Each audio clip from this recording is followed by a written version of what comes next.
आज RSS BJP खत्म करना चाहती है, संविधान बदलने की कोशिश करेगा। सो इस देश में पूरा बहुत बड़ा हंगामा। संविधान के तहत जो संस्थाएं हैं उन ऑटोनोमस बॉडीज को भी इन्होंने एक एक करके खत्म कर दिया। अब सीएजी में जो रिपोर्ट आते हैं उसको भी वो स्वीकार नहीं करते। सीएजी रिपोर्ट और किसी की होती तो अब तक उसको उनका 12 बजा देती। मोदी सरकार अपने काले करतूतों को पर्दा डालने का कोशिश कर रही है।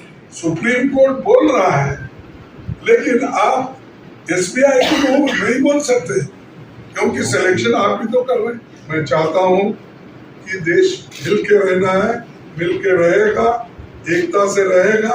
हम सारे लोग कोशिश करेंगे कि डेमोक्रेसी को बचाने के लिए, संविधान को बचाने के लिए।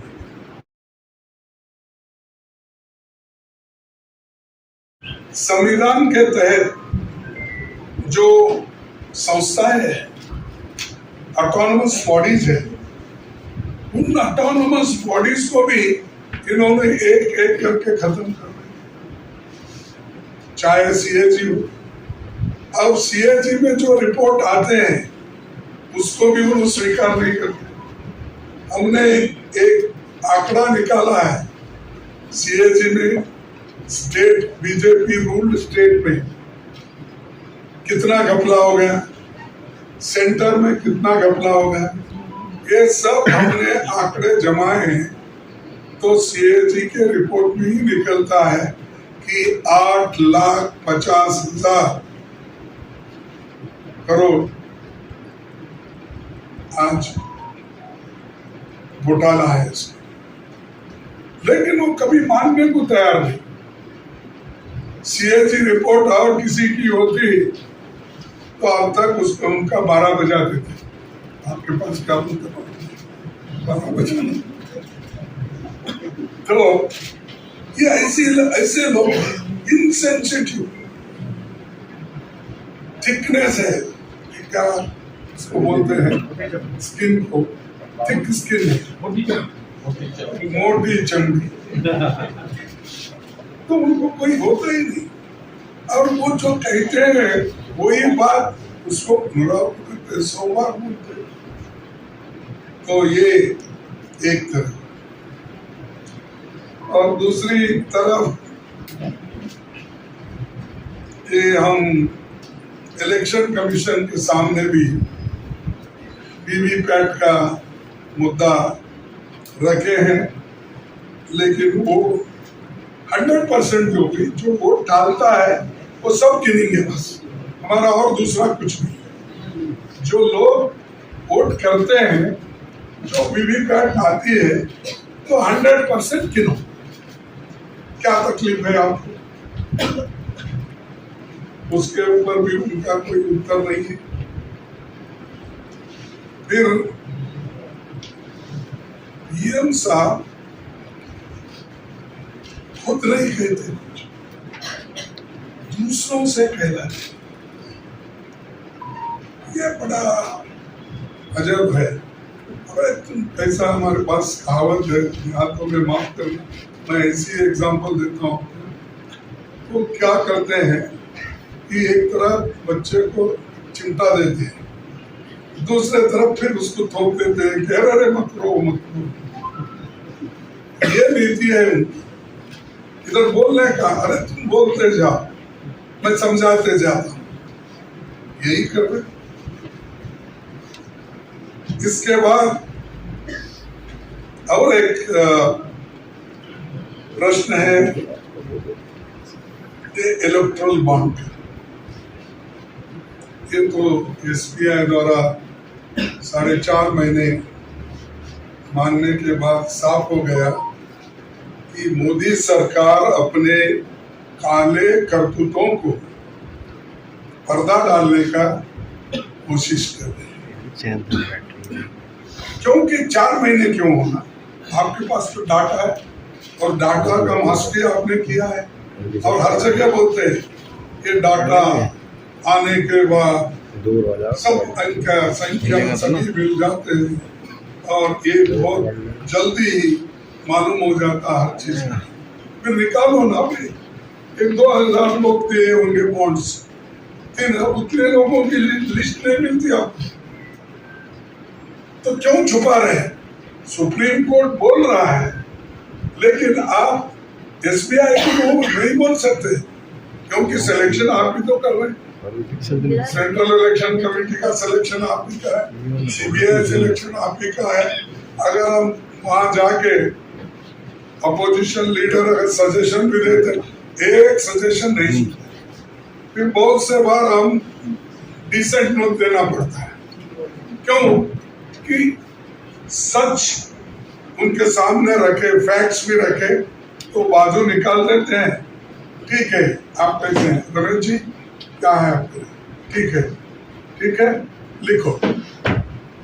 ये मेरा अनुभव पे बोल रहा हूँ, मैं भी 7-8 साल वो काम किया हूँ, तो ऐसा चलता है, सलाह मशूरा नहीं होता, या जिन कैंडिडेट को वो प्रपोज करते हैं उससे भी बेहतर कैंडिडेट है तो भी उसको नहीं लेते।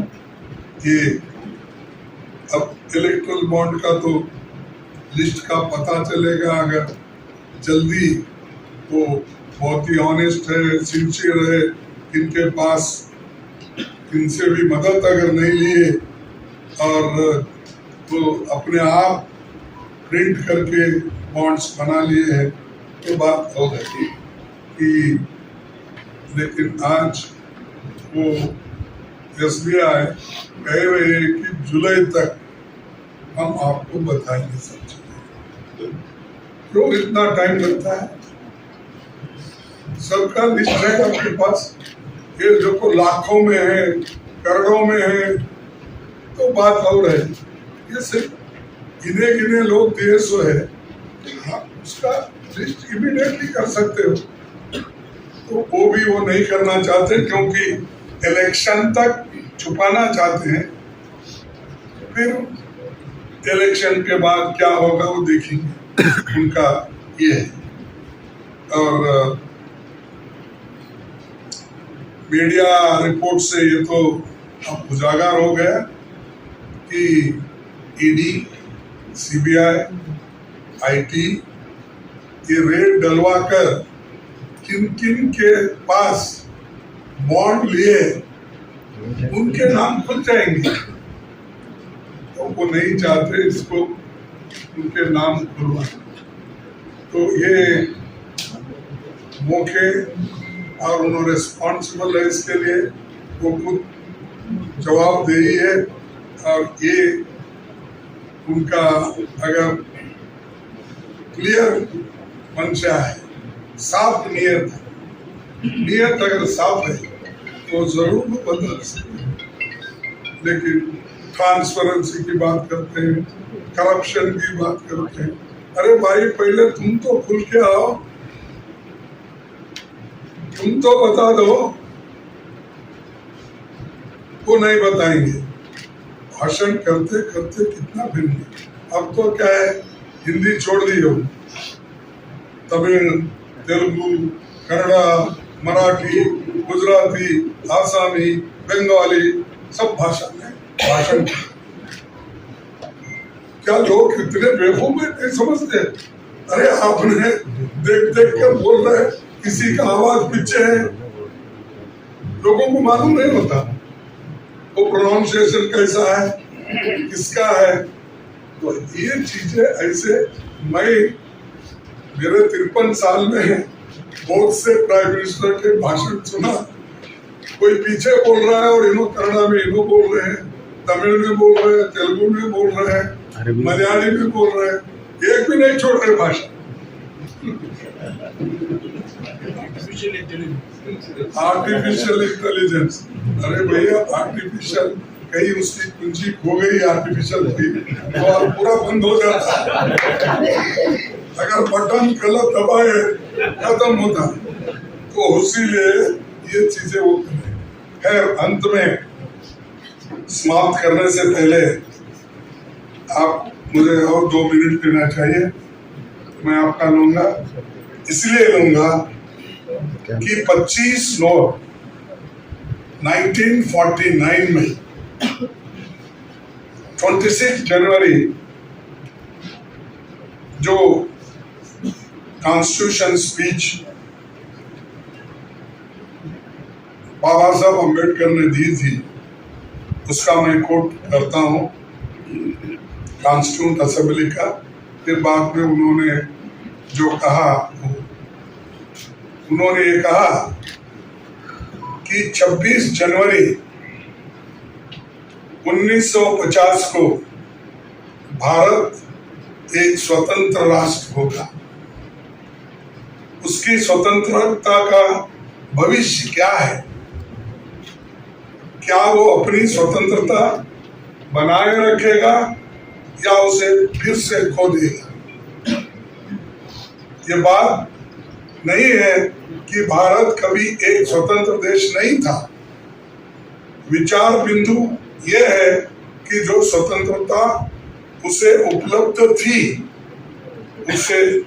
उसने एक बार खो दिया था। क्या वो उसे दूसरी बार खो देना चाहता है?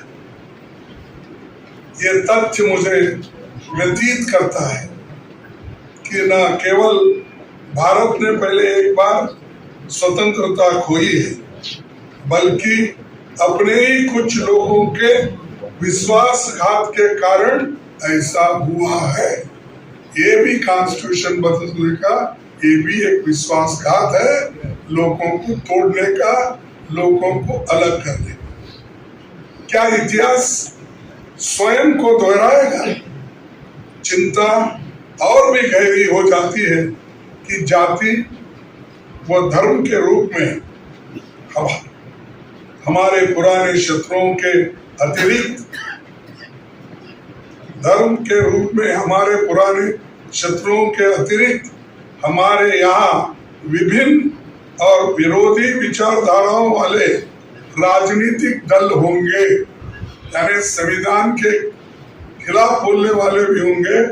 तब उन्होंने यही कहा, जाति व धर्म के रूप में हमारे पुराने शत्रुओं के अतिरिक्त हमारे यहाँ विभिन्न और विरोधी विचारों वाले राजनीतिक दल होंगे।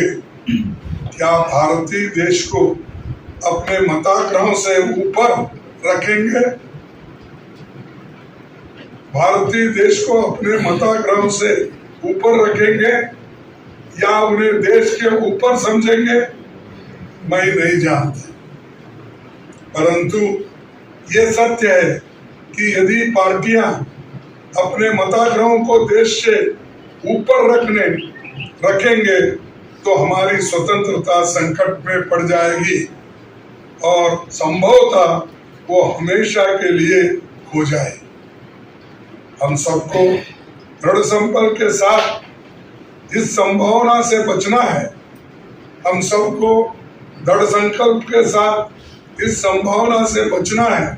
हमें अपने खून की आखिरी बूंद तक अपनी स्वतंत्रता की रक्षा करनी है। ये बाबा साहब अम्बेडकर ने संविधान सुपुर्द करते वक्त उन्होंने ये कहा था। ऐसे देश के लिए, देश को एकता से रखने के लिए उन्होंने तकरीर की, लोगों को समझाया, लेकिन फिर भी उन्होंने लिखी हुई कॉन्स्टिट्यूशन को उन्हें सूचित किए अनेक विषयों को आज आरएसएस बीजेपी खत्म करना चाहती है। मोदी जी अपना काम कर रहे और इधर बीजेपी आरएसएस को अपना काम करने दे रही है। इसीलिए मैं कहूँगा, इसका हम खंडन करते हैं। अगर कोई संविधान बदलने की कोशिश करेगा तो इस देश में पूरा बहुत बड़ा हंगामा। मैं चाहता हूँ कि देश मिल के रहना है, मिल के रहेगा, एकता से रहेगा। हम सारे लोग कोशिश करेंगे कि डेमोक्रेसी को बचाने के लिए, संविधान को बचाने के लिए। थैंक यू, धन्यवाद।